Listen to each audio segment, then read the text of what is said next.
Peter Plain, and I'm the restaurant manager and sommelier at the Nicollet Island Inn. I'm Jason Carlson. I'm the social media manager and marketing head of the wine company. I got into wine partially because I had to, because as a restaurant manager I had to teach my staff and I didn't know anything, so I had to learn to stay a couple steps ahead of my staff. And then I also was able to work with some people who were very passionate about wine along the way early in my career. I loved history and I loved geography. And when it came time for making a little bit more money, I'm in the restaurant industry, I'm a professional server, I'm waiting tables, and I got fascinated by this cross between history and geography where wine meets.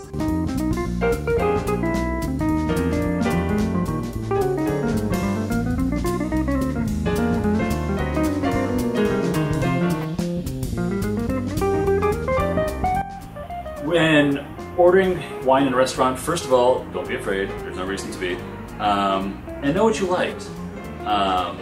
Just know, do you like, things that are fruity? Do you like to have a favorite fruits, favorite, flavors? Do you like butter? Do you like, kind of a... Who doesn't like butter? Right, or do you like, I like bacon, I like raspberry, I'm like... Who doesn't like bacon? Exactly, so it's like, it's... Sorry, you're easy to work with. I think the most important thing when you're going to a restaurant is to go in with an open mind and not have something predictable or that you've really had before. Don't be afraid to say right up front the price point that you want to spend. So don't let the server or the som or whoever it is push you into a price range you're uncomfortable with, because that's going to ruin. I don't care how great the wine's going to be; it's going to ruin the experience. All right, so we've got some of our items from our seasonal menu we just launched a couple weeks ago. We've got a candied pork appetizer that we use with a braised pork, then paired with some watermelon, Kalamata olive, and chev, heirloom caprese salad, with, of course, basil and fresh mozzarella, and 7-year aged balsamic. And then halibuts with sauteed kale, sun-dried tomato, a little onion, some bacon, of course, because everything's better with bacon, and eggplant tapenade. So the whites we've got is a Chablis, and this is Chablis is Chardonnay from one of the colder regions of France, one of the coldest. Very bright, very crisp, great with food. It has a very unique flavor because of the soil it's grown in, this Cambrian limestone, this chalky soil that gives its bright minerality. This red is brand new wine from the area of Beaujolais in France, and so a lot of people think about Beaujolais, they hear the word Beaujolais, they think about Beaujolais Nouveau. In Beaujolais, they grow a grape called Gamay, and for Beaujolais Nouveau, that's the new wine of the same vintage. So when you're buying Beaujolais Nouveau in November, you're literally drinking something that was a grape on a vine 5 or 6 or 8 weeks before that. But there's a whole serious side to Beaujolais that a lot of people don't know about, and those are what's known as the crus, the smaller sub-regions of Beaujolais. So it's the same grape, this is still the Gamay grape, but it's got grip, and it's got some edge, and it's got some definition, it's got more body, and it's really one of the great food pairing wines of the entire world that people don't even know about yet. With this dish, with the Chablis, with the white wine, it's almost like the acidity is getting increased, kind of exacerbated by the acidity here, I think. I agree. But with the Gamay, I like it a lot, and I didn't expect that.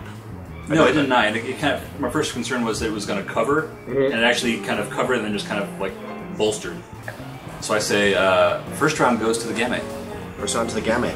Okay. Something that's dealing with pork, you're dealing with some of the herbal elements. My first direction would not go to white, only because of the weight of the protein. So the Chablis would be the farthest pairing from probably, because it's too sharp, it's going to attack, and the acidity is going to overwhelm, I think, some of the flavors. So in this case, I think Gamay works better. So I really like the way that this is drawing out the flavor of the pork. And then you introduce some of the Kalamata, some of the herbalness of that, it just kicks it right up. So I agree. This is what it's all about. When you get kind of this more steaky, kind of rich fish dish going on, you need a foil. You need something to kind of slice through it and kind of cut through it and divide out all those flavors. kind of going back to that whole milk analogy, if you had this with whole milk, it would probably be the most disgusting thing in the entire world. And after 10 minutes, you're going to say, that fish tastes no good, and that milk tastes no good. And it has nothing to do with the fish, it has nothing to do with the milk, it has to do with the combination.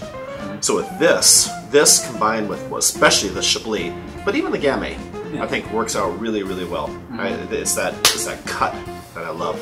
We have a very, very specifically wonderful culture in Minnesota and in the Twin Cities in particular in terms of food and wine. You see this all the time. People come in from New York or Chicago or San Francisco or Los Angeles or Miami or Houston, and they open up the wine list and they go, this is cool, what is this? I agree. And I think, just to piggyback on that, is that as a community, we have this great chef culture. We've got all these James Beard Award winners. We've got national recognition on some of these really talented local chefs and restaurants. We have these people that are putting wine with their menus, more so than even now, because I think really there are only a couple restaurants in town that are really doing it. I think we just need to build that and keep it growing, and really make it, make us, bring us into what we can be.